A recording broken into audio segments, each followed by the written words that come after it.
All right, it's Halloween, and we are into week 11 on the Central Florida High School Scoreboard Show. I'm Dan LaForest, joined by AJ Brooks and Baylin Trujillo. Guys, we're almost there. We have one more week. Week 12 is literally going to be that week where they clean it up. We had some district games that were not done because of the storms a few weeks ago, but really, this is rivalry week. We got so many great matchups that historically have been great games. And but first, we got to talk about Week 10, guys. AJ, how you doing, my man? Man, I'm good. I can't complain. How you doing today? I am excited. Had a great week, man. Had a great trip to Miami. You were up in Michigan. Baylin was in Miami. It was a fun weekend. A lot to talk about with high school football. Baylin, how you doing, dude? Doing well. Miami beat Florida State. That's always a great way to start a week, and a whole 365 year of trash talk. Finally stopped a 3-game losing streak to the Knolls and did it in convincing fashion with a bunch of recruits, including Darion and a couple of guys that you brought as well. Great environment. My son got to meet Michael Irvin. He got to do a crazy magical moment there with him that he doesn't even realize until he's much older what that really meant. But just to be a part of that was really cool. But yeah, everything's great. I can't wait. This is the last week of the regular season for some people. There's still one more week of makeups. So we still technically have 2 more weeks of high school football. But Dan, AJ, we get down to it, man. You still got a 1-point lead over me in the predictions, and this could change this week. It's nuts and bolts time, guys, to be honest with you, right? You know, it's everybody's been talking about the potential playoff matchups. I don't even want to talk about that yet. I don't want to talk about potential. I want to talk about the matchups when they come out. Guys, we had some technical difficulties tonight. Sorry for being a little bit late. Also, congratulations. If you guys have Apple TV or you have Roku, download the Varsity Sports Nation app. We are live right now. They've got all of our previous shows, games of the week. Get ready for the new thing in high school sports here in Central Florida, Varsity Sports Nation. All right, guys, let's get right into last week. And here we go. University takes care of business with DeLand, 55-35, AJ.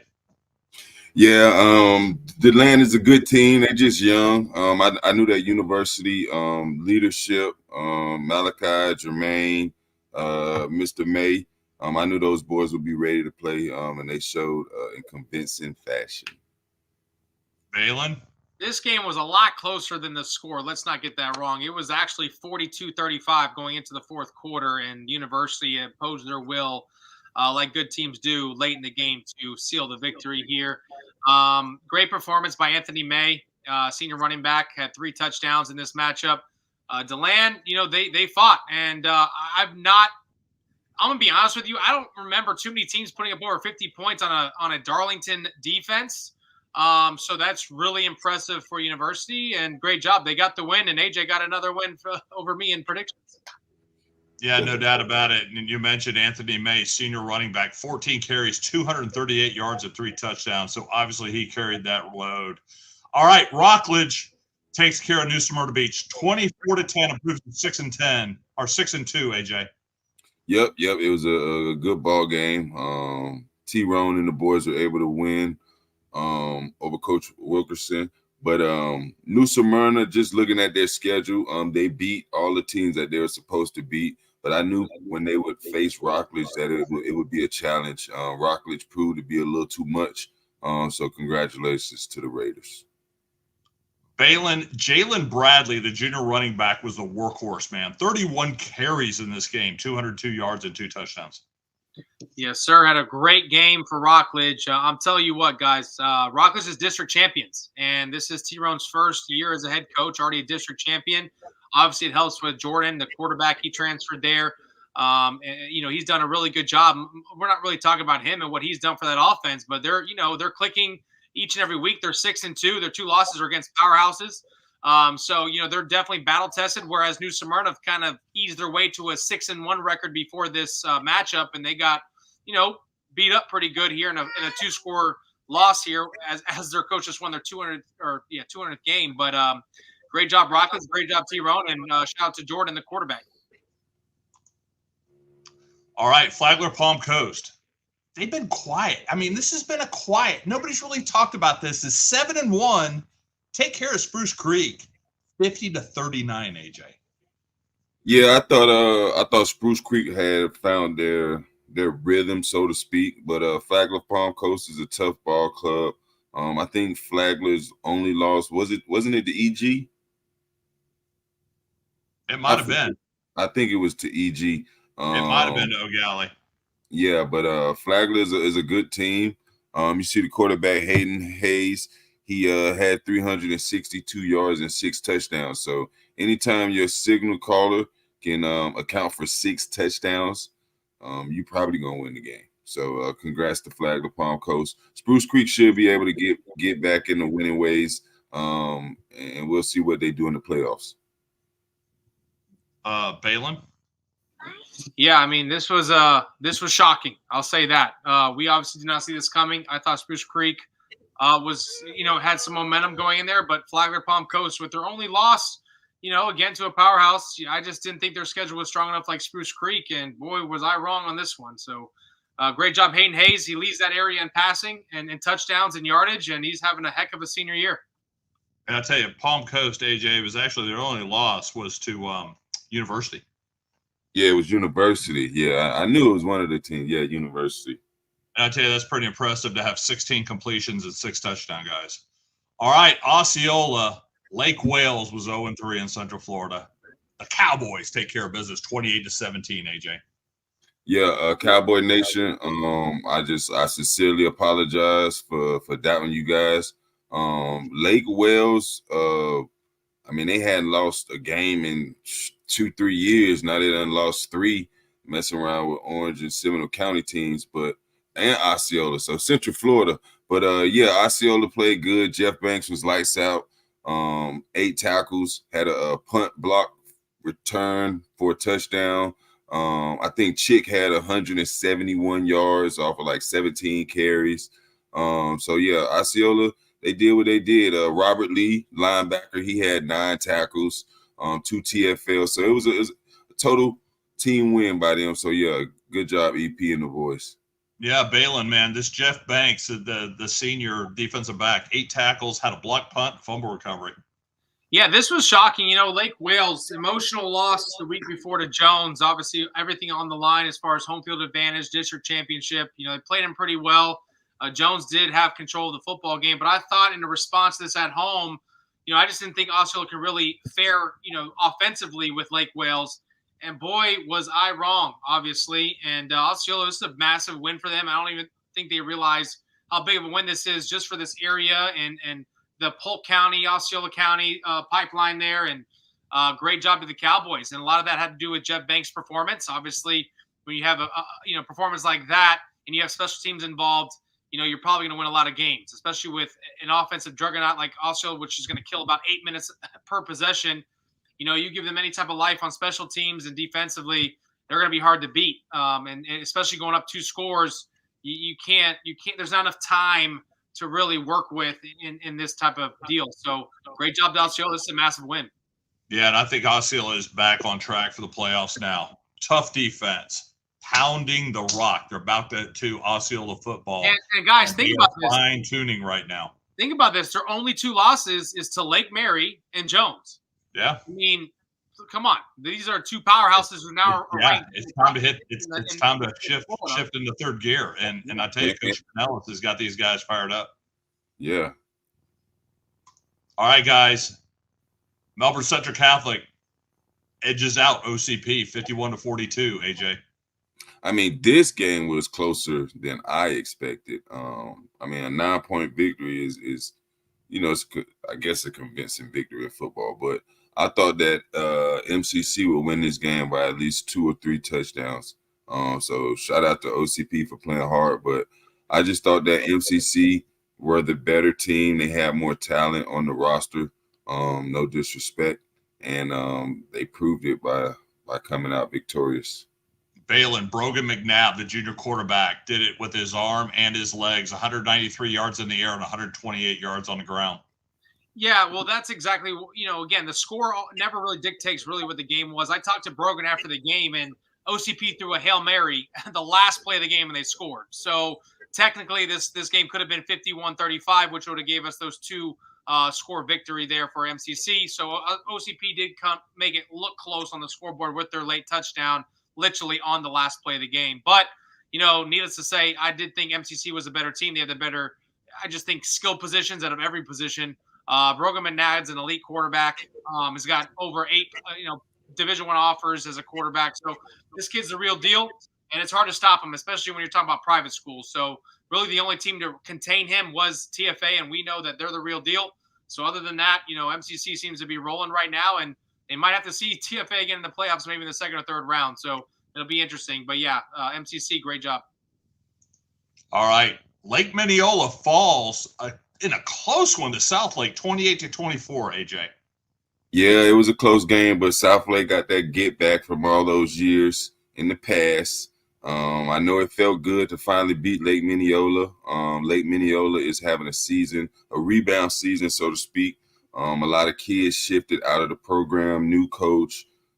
So it is expected when you have that kind of turnaround. But shout out to South Lake for getting the job done. 6-3, got a winning record this year. It should be a playoff team, so we'll see what they are able to do. Yeah, no doubt about it. And Baylin, Marcel Walker, the senior running back, 14 carries, 217 yards for the Eagles. Yeah, I'm glad that AJ brought that up. I think that's a really good point. I think, people in that area have taken notes on Lake Minneola and what they have done to every program in that county for the last decade. And I'm talking their ugly wins, like 58-0, 58-10. So these type of wins are big for programs like South Lake, who was a 1-9 and 0-10 football team the last couple of years. So the fact that they're turning this around and beating a team that's been a playoff team for the last 10 years in that county, that speaks volumes. Granted, obviously rebuild year, but people take notes. Just like Windermere's doing, South Lake took notes of Lake Minneola. I'm sure if we saw the scores the last couple of years, they have been pretty bad. So this is a big win for South Lake. I don't want to belittle that because they've earned that. Coach Lord has something special going on over there. It's not easy to beat Lake Minneola, and they did just that. So they're shaping themselves up to position themselves to make a whatever we want to call it, a playoff run. But this is a big win for their program just because of the history of these two programs in that county. Well, in all fairness, the brand has stayed the same, but the coaching staff and really the roster has changed quite a bit. You got to give them a lot of credit to get 3 wins on this season with what they started with. You got to give credit to everybody over there. All right, guys, this is a big one. I was at West Orange, edges Ocoee, 21-14, AJ. Yeah, man, West Orange. Once again, I have to apologize to West Orange for doubting them. I just didn't think that West Orange would be tough enough. I thought that Ocoee would out physical West Orange, so to speak. I thought that they would have success on the ground, which they did. But Brian Diller is a special young man. I had coaches from Ocoee, coaching staff call me about this young man and personally say, man, this kid's the real deal. He's fast. I thought we had him boxed in, but he was able to hit the corner. I'm not sure what position he's going to play, but I know he's a hell of an athlete. So, yeah, shout out to West Orange and shout out to Coach Gino Thompson for doing a great job going 8-1. I, too, just like majority of the county, had West Orange dead in the water after all the transfers this summer, but West Orange proved Gino's a great coach, and it's showing 8-1 this year. That's pretty phenomenal, I'll be honest. Baylin? Yeah, I couldn't agree with more of the last statement AJ said there. If you were to give me a piece of paper and write down wins and losses through West Orange schedule, I would have probably made them 3-7, maybe before the season, especially knowing that they had a lot of transfers leave out, and their roster, I think, is only making up about 39 to 42 varsity players total. When you have a low roster and a lot of transfers, you're looking at a rebuild year, and they went 3-7 last year. So I'm thinking it can't get much better. Yeah. It proved us wrong, and part of those 8 wins is a blowout win over Apopka. So as granted as Apopka might be down, but I didn't see that coming. So and then their only loss obviously was a blowout loss to Evans. So that's tough. And Evans was hot at that point, and they caught him in 3 games after beating Apopka, right? So I think they played on Friday and then had to play Monday. And they lost, but my goodness, what a great year West Orange having. That's why I did not bet against them against Ocoee. And Okoye, guys, I'm sorry to say this, but 3 strikes, you're out. I can almost guarantee you, if AJ lives up to his word, he's not picking you guys in another matchup, but I could be wrong. But yeah, that's 3 strikes against Okoye. He's 0-3 when picking the Knights. So I think he, unless it's something crazy, but yeah, West Orange, great job to them. Okoye, though, is still a great football team. Let's not deter that. The record doesn't speak for itself, but I do believe I saw their running back this past Monday night in person. That kid looks like a freaking dude. And the way he talks and carries himself, that kid right there, I'd love to build my team around a kid like that. So they do have go ahead, Dan. I agree with you, Baylin. And honestly, again, I was at this game. I felt like the difference was the play of Brian Dillard, but also, and Coach Gurley will tell, he probably told his team this, is it came down to discipline. I think they had a few more penalties that really kind of cost them in certain situations. But again, you have to give credit to Coach Thompson, his coaching staff, and how he prepared. I felt like they attacked the weaknesses that Okoye had. And but this was a great game. They were in this game the entire time. This was a fun game to watch. No doubt. All right, guys, this is the one you got to eat crow on, man. Coach O texted me after this game. Oviedo goes into Pine Hills, takes care of business, 30-20, AJ. Yep. Shout out to Oviedo. Brock Joyce, though. Brock, man, that boy was special Friday. I mean, he lined up in the backfield at running back. At times, he lined up at quarterback. I mean, he was just a difference maker. I've known him to be a quarterback, most of his life. But I think last year or this year, he made the transition to running back, and he looked like a natural running back, making cuts in the hole. Oviedo, as a team, they were very disciplined.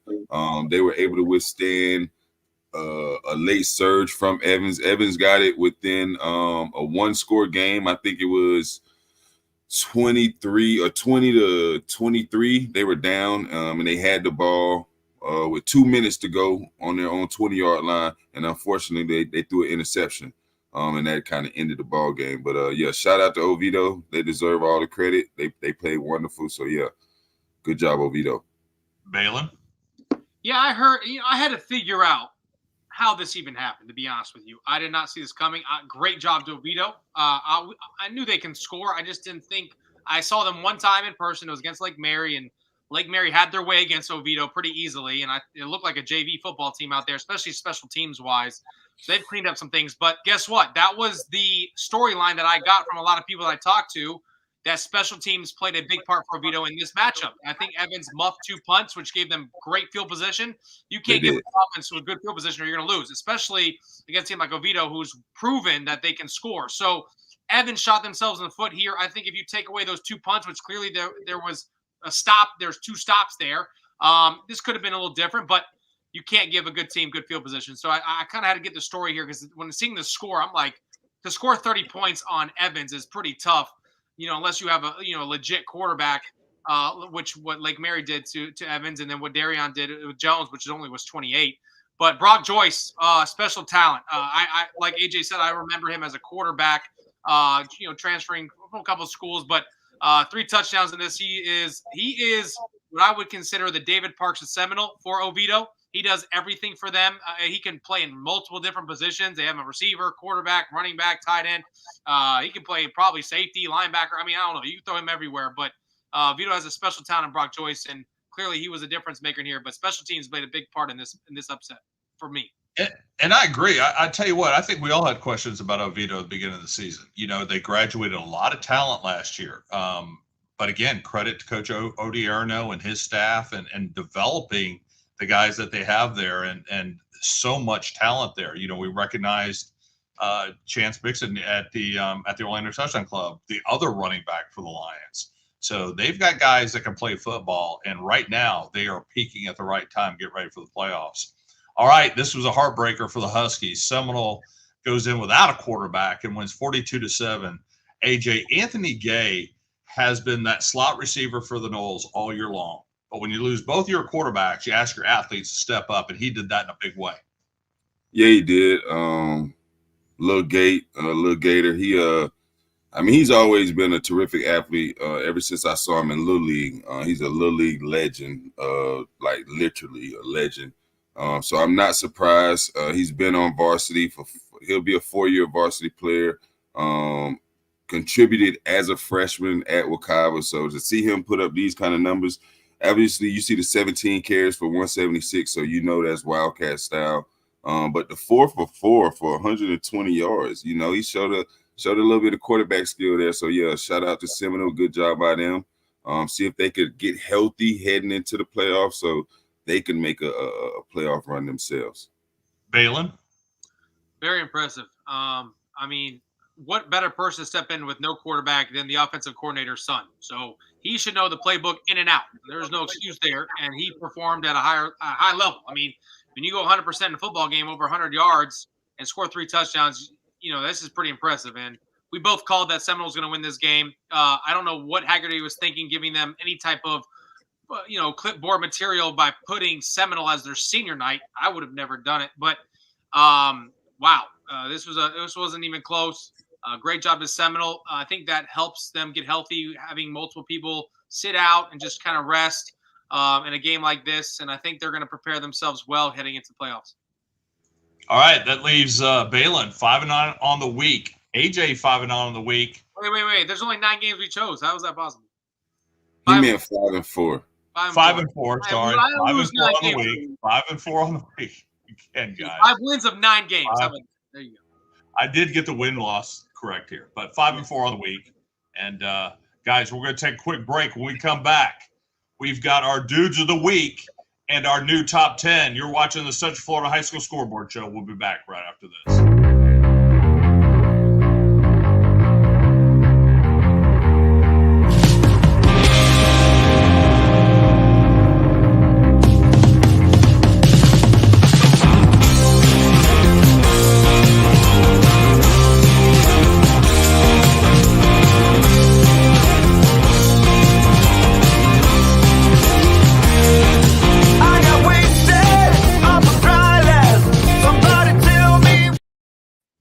All right, welcome back to the Central Florida High School Scoreboard Show. I'm Dan LaForest. That is AJ Brooks and the quarterback trainer, Baylin Trujillo. And let's talk about our influencer council dudes of the week. And let's start with that offensive dude. How about AJ and Baylin? Darion Coleman, junior quarterback at Jones, 12 of 13, 267 yards, and a school record 7 touchdowns, AJ.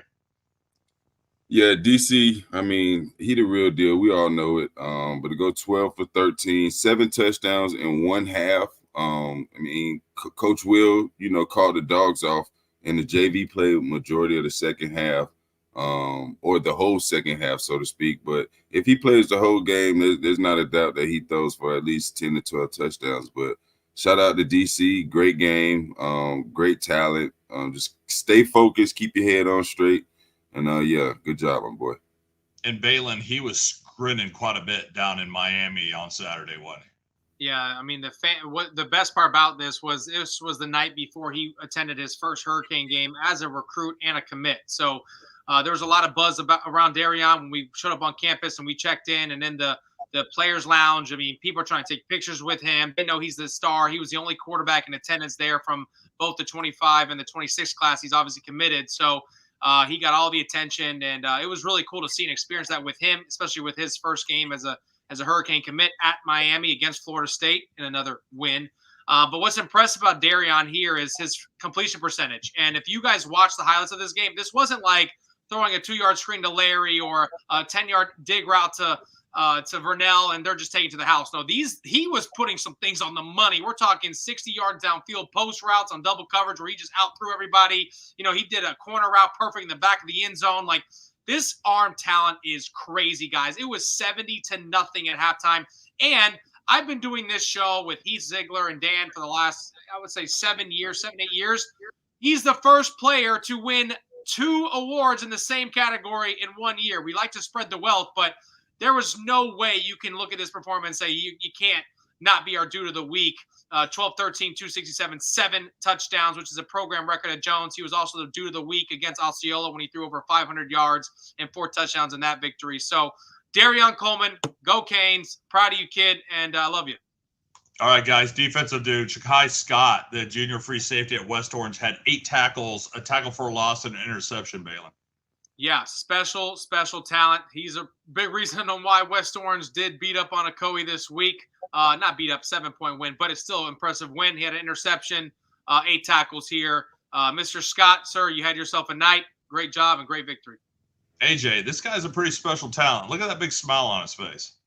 Yeah, I think that his leadership might be part of the reason that's helping his ball club stay together and have an 8-1 record. But yeah, he had a fantastic game, 8 tackles, 1 TFL, 1 interception.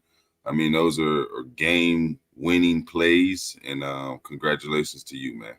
Dan, you know what he's doing? You know what he's doing, Dan? He's smiling at AJ's prediction. That's what he's doing. He's laughing at it because he knew what time it was.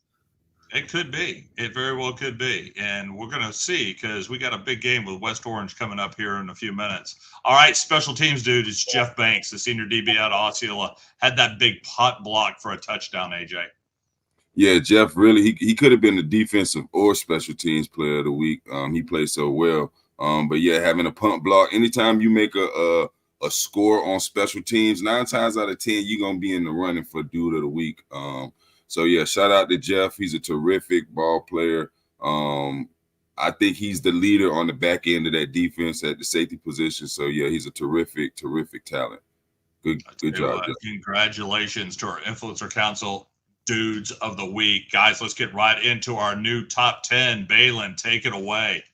Yeah, University sits right at number 10. They had a big victory this past week, obviously over DeLand. Their first win in eight tries, so that was a big thing. I didn't know DeLand really dominated that rivalry there, but University won in a big way by 20-plus points there. Bishop Moore kind of slides down because we had some teams with impressive wins recently here, and UGally goes to number 8 with their first loss of the year up in Tallahassee to a good, I believe, Godby team, right? Yeah, it was Lincoln. Lincoln. Okay. So they got beat pretty good up there.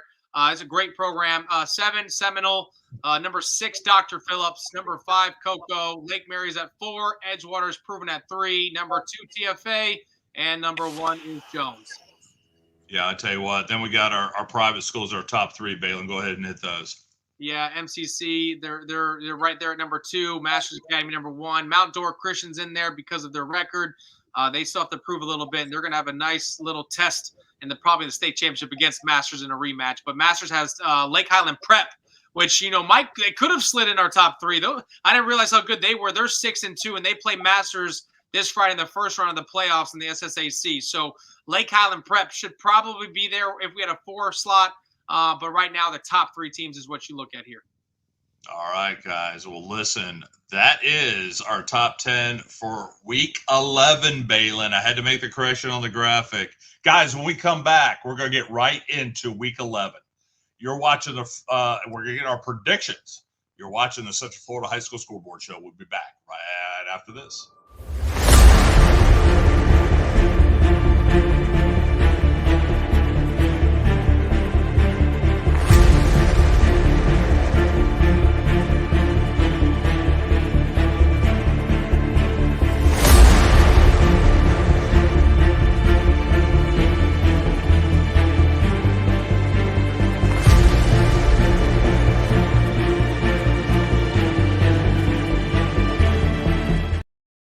All right, welcome back to the Central Florida High School Scoreboard Show. I am Dan LaForest. That is AJ Brooks and Baylin Trujillo. And it's rivalry week. This is a new rivalry. This is a brand new rivalry because Lake Nona got overcrowded, so they built Innovation High School. Guys, the Bulls out of the box are 5-4, AJ.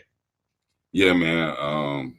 Coach Kennard got those boys rolling over there. I mean, I wish I could say I'm not surprised, but I am surprised if I be honest. But yeah, good, terrific job so far.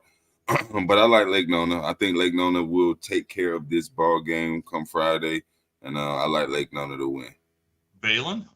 Yeah, I want to give a shout out to Innovation. It's not easy winning 5 football games. That's going over or 500 in your first ever season. That is not easy. I don't care if they're in the independent league.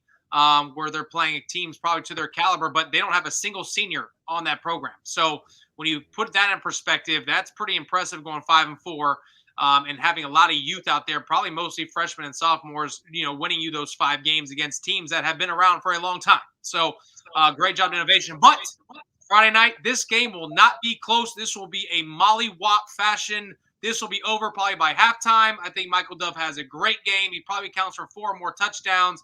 The Navy commit. I just think Lake Nona, with the talent pool that they have and the senior leadership, there's just no way Innovation wins this football game. Well, I don't know if they have a name for this rivalry yet, so I'm going to go ahead and start one. It's going to be the Nona Knockout. Ooh. The Nona Knockout, man. Every year right here. Guys. Lake, that's going to be Dan, you might be onto something, man.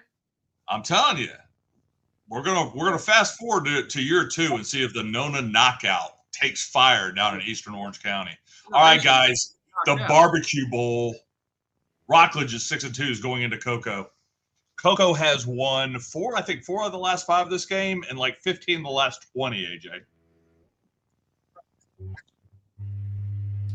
Yeah, well, then you could say 5 out of the last 6 and 16 out of the last 21, because I think Cocoa will win again this year. I think T-Rone and Rockledge have done a terrific job this year, but I just think that Cocoa is they just got too much over there. So they too deep, too much talent. And then they got this kid, what's his name? Brady Hart at quarterback. Anytime you got a talent like that at quarterback, you got a chance to win. So I'm gonna rock with Cocoa. Baylin? Yeah, I don't know how close those matchups were in those losses, but this won't be a close loss. This is going to be a slaughter. This is going to be a Cocoa Tigers fun night in the end zone. Rockledge love their record, and they might have a better record than Cocoa right now, but they don't have a better schedule when it talks about being prepared for games like this. I think Brady Hart goes in there, throws about 4 or 5 touchdowns tonight. He might not even have to. They might just run all over Rockledge. I don't know, but it's going to be ugly. This used to be a rivalry I looked close to and I loved watching. I think we went to this game a couple years ago. This was one of our games of the week for the show. It's always usually pretty good. And, rivalry games tend to be close. But as we saw the Miami-Florida State game, yeah, this might be similar in a rivalry game. I tell you what, there's going to be a lot of barbecue over in Cocoa. All right. Another big one. This is the Mayor's Cup. Apopka, now 3-5, heads across the street to Wekiva, now 3-5. Something's got to give here in the Apopka Classic, or what we call the John Perry Bowl. AJ. Yeah, it's been a rough season for Apopka, to say the least. But I don't think it's going to be that rough. I don't think they're losing to Wekiva this year. Apopka they have improved throughout the season. They just had a tough schedule, man. If we be honest, man, Apopka's schedule was brutal, ridiculous. So take things in consideration. They 3-5, but they could easily be 5-3 if they change a couple of cupcakes games here or there. But either way, man, I like Apopka to win. I just think they're a better ball club. So, yeah, I'm going to go with Apopka. Baylin, the crazy thing is win or lose, because of that schedule, Apopka's in the playoffs. Yep, I was literally going to say that. I said, as much as they're struggling, guys, they are right now in that 7-8 spot for the playoffs because of that schedule. And they could be seated higher if they would reschedule Cocoa, but I don't think they want those problems. I think they're going to sit exactly where they are and just take that into the playoffs. But they would have got a lot more points if they had that Cocoa matchup still there. But, yeah, this game is not going to be close. I've called, 2 blowouts. This is going to be a 3rd blowout of the night. Wekiva, they're having a down year, but it's not like Apopka's down year. Apopka still has that talent pool that they're still, they're fighting with. Like AJ said, even some of the games that they did play, they were in. They could have somehow pulled off a win against Osceola. They lost by 6 or 7, right? So there are games out there that were close that they just gave up because they just couldn't find themselves in their identity offensively. But this matchup, I think they'd have no problems here. I think they win by a couple scores in a blowout fashion. And I want to comment on that, guys. Apopka goes to Boot Hill to play Madison County. They almost beat them. Almost beat them. Yeah, 13. Price Harris, from what I heard, and I haven't talked to Price in a while, but Price Harris said, they had called back at least 1 touchdown. Tyson Davidson had scored a touchdown, I believe thrown a touchdown, had 8 passes dropped. They were on the way to taking care of business in that game. So, again, They have that opportunity to redeem themselves in a home environment because it's in Apopka, even though it's at Wakava. It's still the Mayor's Cup. It's going to be an interesting game to watch. All right, guys. Winter Park 5-3 plays Olympia. Olympia had a really big win this week, AJ. Yeah, they had a big win. Who was it against? South Lake, or who was it against? East Ridge. East Ridge. I knew one of them Lake County schools. East Ridge. Yeah, but I don't think they're gonna beat Winter Park though. Winter Park does have 3 losses, but Winter Park 3 losses are against quality opponents. And I just think that Winter Park is they're just a little better than Olympia at the moment. So I'm gonna go with Winter Park. Baylin? This game will be the 4th mollywop of the Friday night schedule. This game is not going to be close. This game is not going to be competitive. I'm sorry to tell you guys this. Olympia has no chance in this football game. I think Winter Park has just talent from both sides of the ball. I saw Aiden Pouncey at the Miami game this past weekend. So did you, Dan. That kid's a freak. They just don't have anybody like that on their roster right now. They just don't. Point blank, period. Both sides of the ball. I think Winter Park's a better football team here. I think they win in convincing fashion to end their season and head straight into playoffs. All right. Big private school showdown. Lake Highland Prep, like you said, surprised at 6-2, goes over to Oviedo, plays Masters Academy. Coach Cruz has got these Eagles on a roll, AJ. Yeah, they rolling, and I'm gonna keep on rolling with them. I won't pick against Masters, so I just think Jackson is the real deal. I always talk about that quarterback position. Even though I'm not the quarterback guru, I understand that at that position, you have a good quarterback, you can win. You in the game at all times, and I think that they'll have a better quarterback on Friday night, so I'll go with Masters.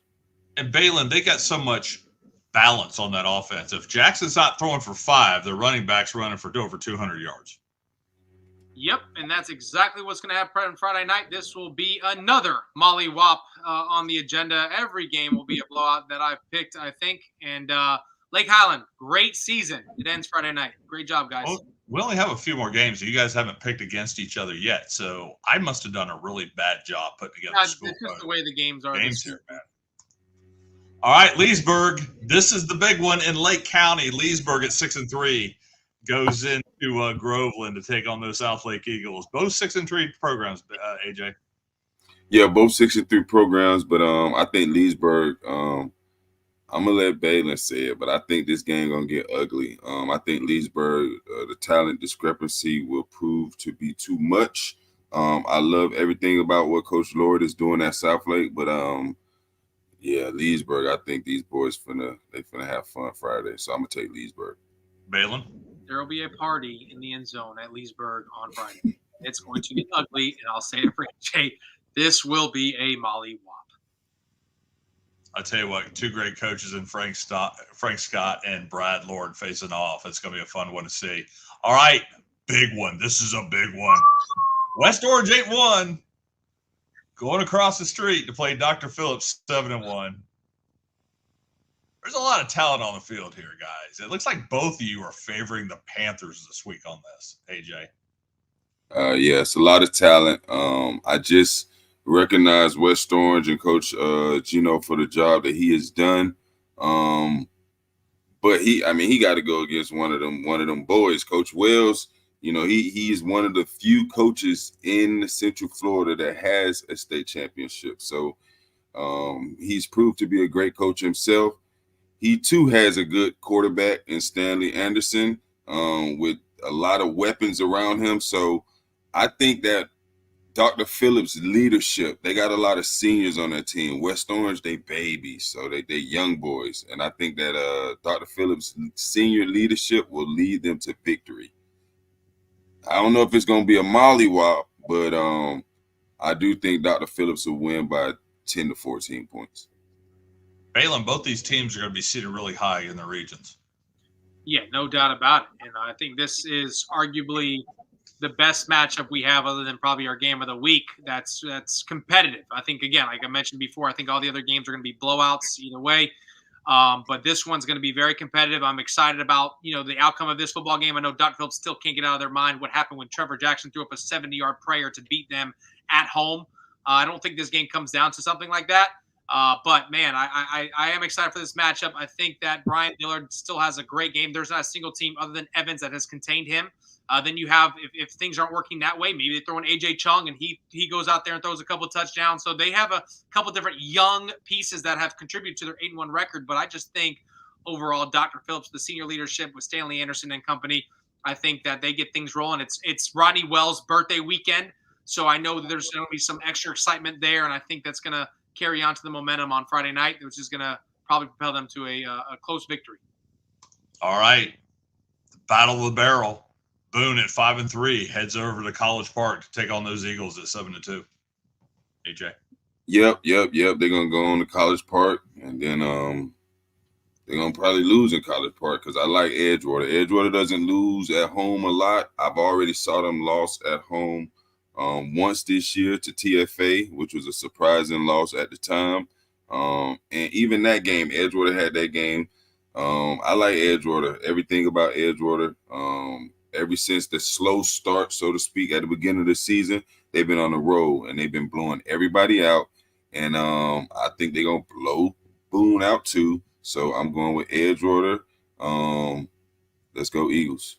I tell you what, you got to give a lot of credit to that Boon offense this year, Baylin. Sam Johnson, Isaiah Mizell, that's been one heck of a combination. And they're taking that into a very difficult Edgewater defense. Yes, they are. Sam Johnson, man, what a special talent he is, and he's done a great job this year. He's well coached with the new offensive coordinator. He's doing a really good job with Sam Johnson. This rivalry was a big time rivalry when I was playing at Boone back in 2006, 7, and 8. We got the better half of Edgewater 2 of the 3 years I was there.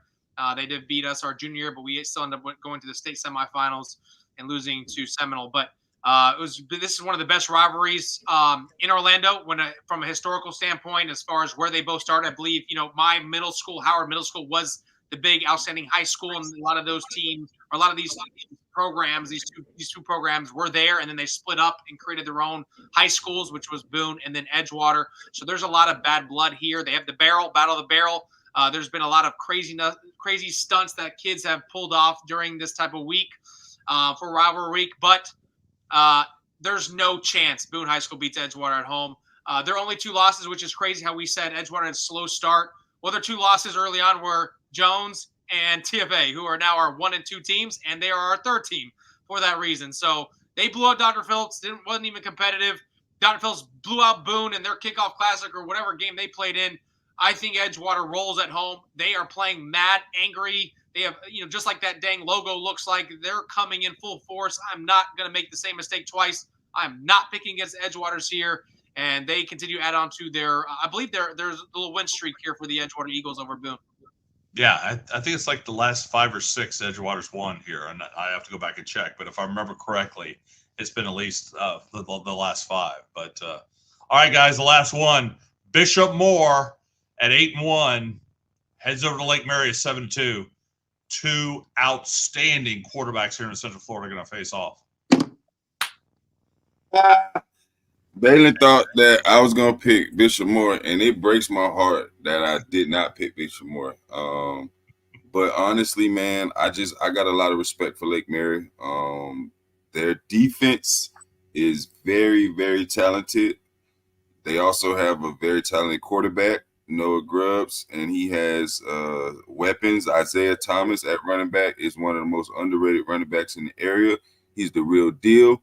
Bishop Moore also is a great team. Their only loss is to St. Thomas Aquinas. So let's not little boy Bishop Moore.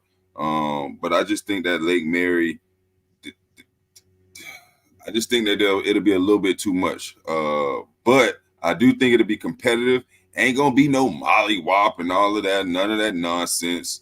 I think this will be a 1-score ball game. And I won't be surprised if Bishop Moore wins. I might flip my pick if we keep talking, but I'm gonna go with Lake Mary. AJ, I'm going to give you a chance to do it because before Baylin goes, I'm going to do a little checklist. Okay. So we do a little checklist. Both defenses have played very well this year. Both offensive lines have played very well this year. Both teams have solid running games. Both teams have really good wide receivers. Both teams have outstanding quarterbacks. Lake Mary's got home field advantage, Baylin. That's why. I'm waiting to see AJ Brooks' final prediction. Go ahead. I mean, it's the home field. That's what does it, Dan. To be honest with you, I've been to a Lake Mary game before, and it gets a little rowdy out there at times. They have a real home field advantage, and I think that's the difference maker. If the ball game was on Edgewater Drive, I probably would have go Bishop Moore, but it's at Lake Mary. Isn't that what I just said? Isn't that what I just said? Well, I'm gonna make things very clear here. First of all, I'm very upset that there's not a single game that I can win against AJ. So regardless of what happens, I'm still down a game. So that's why I'm really mad. But number two, this man just said it's going to be a one-score game, and if it was at Bishop Moore, he probably would have picked Bishop Moore to win. Yeah. There is not a single turf field or grass field in Orlando where I would ever pick Lake Mary to lose to Bishop Moore, regardless of record, no matter where they are. Why? Because Lake Mary is just that much better, and I know this game's going to be close early. I do believe Lake Mary does win more than one possession game. I don't think it's going to be necessarily close into the third and fourth quarter. I believe Lake Mary pulls away late, which makes the game look not respectable, but it is going to be respectable because we're going to be there to watch it. But all right, what's your spread? What's your spread? I'm sitting there. Go there. I'm gonna give it to you. I'm gonna give you Lake Mary -7. Okay. AJ, will you take that? Will you take the Hornets of the points? We can do dinner on this. Can I throw him in a teaser? Can I add 6 points and throw him in a teaser? This game will be 13 plus points Lake Mary way. I'll say AJ. I take the 13. You give me the 13, I take the 13. We're going 13 Lake Mary. We're gonna go Gators Dockside, all you can eat wings on Monday night. It could be your Monday if you're choosing, but we're going to do it here. I'm going to give you 13 points, Lake Mary way. I hope I'm going to be here. You know why I'm excited for this game? Because I'm going to get to see Bjorn Jurgensen and company for the first time this season in person. I love Bjorn, trained him since he was in the 3rd grade. So we have a lot of memories together in his development. Obviously now a Virginia commit. But I just think, man, Lake Mary's defense, they're just fundamentally sound. Lake Mary's quarterback, there's no way I'm going against Lake Mary here. Well, you wouldn't go against Lake Mary if they were playing the Bucks, Baylin. I'm telling you, man. That's not true. I would pick the Bucks even without. Lake Mary played Jones. Who you picking? I would say Jones beats Lake Mary. Yes. Yeah. Well, that's why Jones. That's not fair either. Because I mean, come on, I'm not going against Elijah Williams ever. So that ain't happening. Lake Mary Coco. Ooh, that's a good one. You see? That's tough. Yeah. That would be tough. In all fairness, I think this is a very tight game. I think this is a very tight game, and we're going to see it in the final score on Friday night. So come on, you guys text it to me because I'm going to be in Miami. I'm going to be in Miami Friday. So I'll be checking score stream. Don't worry, Dan. I'll be on that text. Don't worry. I'll see you there Saturday, bright and early. Because Miami plays at noon. I'll be at that game, so I'll be driving early in the morning. So don't worry. I'll let you know what that score prediction was and how the outcome was if you didn't already see it on Twitter somewhere. Except that I'll be down wearing the Duke T-shirt. So that is true. I'll be in the lounge with the Hurricanes. There you go. All right, guys. That is it. AJ, final thoughts. Man, terrific weekend. I mean, terrific season so far. So this last week of the season, or technically two more weeks, Baylin? Yeah, but this is rivalry week. So, I mean, we'll know next week who's in the playoffs, who's not, and all that kind of stuff. No, it won't be either, because here's the deal. We've got a handful of games next week, so we'll have a short, but it'll actually be the opportunity for you guys to break your little tie and everything else. Okay. The following Sunday, so a week from Sunday, they will release the playoff brackets. Okay. For week 1. Yeah, that's what you're saying. You're saying after next week, we'll know who's in the playoffs. Oh, after next Friday, we will definitely know. This Friday, we will not. We should have a really good idea, definitely when everything's settled, that there's a few district games that have to be played out at this point. No, it's looking strong. It's looking strong. Yeah. So, all right, AJ, final thoughts. No, that's it, man. I'm just y'all boys be safe down there in Miami. I'll be in East Lansing. I got to go see my boy in the car. They have a big game versus Illinois or Indiana. No one expected Indiana to be this good this year. I don't know how the hell they're 6-2. Oh, we could talk about college football, the parity in college football. How about Vandy, man? Scary Texas together. Josh Raymond just called me too. Nashville's on fire right now. I can't wait to the college football playoffs. Like I think the 12 game playoff, I think it's brilliant. It's about time that we followed the D2 and all of that, because that motto is golden. Oh, it's off the chain. And I'm gonna tell you something else. Look out for the bowl matchups. Oh yeah. The bowl matchups. We could see Colorado in the Pop Talk Bowl, Baylin. Yeah, and I'm going to talk about a team. I'm going to go back to kind of what we're talking about here. I'm going to talk about a team that you surprised. You said Indiana surprising. Windermere High School is surprising. Right now, 9-0. Jack Ryan just won Orlando Touchdown Club Player of the Week last week, and he got honored this Monday night. Phenomenal talent there, and Windermere just keeps rolling. They are 1 win away, guys, from solidifying their first ever undefeated 10-0 season, headed into the biggest championship bowl game that program's ever going to play in. I think it's already solidified against Point Siena. That is going to be for the Independent League Championship. Regardless of win or loss this Friday night, it's already set in stone. So I'm excited about that. But I love Lake Mary. Here you guys think about Lake Mary. I love Windermere, and I love what they're doing with what Ricky Smith is doing there. And my goodness, I hope they complete the season, which if that was a prediction, they're going to blow out Horizon this Friday night, and that will give them their 10-0 start. And then we're going to go into the bowl game, and we'll probably do prediction when that game comes. So I'm excited about Windermere and what they're doing. And I'm going to tell you another guy at Windermere that nobody's talking about, but he's had an interception in the last 2 is CJ Bronow. It's freaking. Look out for him this spring. I'm telling you, there's a number of guys I have on my short list that I think are going to absolutely show up this spring at camps and getting ready for their senior season in 2026. All right, guys, that's the Central Florida High School Scoreboard Show. This is it for so many football players across the state of Florida. This is your last ride. Enjoy the moment. Enjoy that last time you run out of the tunnel. Enjoy that time with your teammates, because many of you may never have it again. So take a moment, look around, and enjoy every single moment. And for the rest of you, we will see you next week. Guys, we may not be wrong. We may not be right. But I know we ain't wrong. All right. See you next week.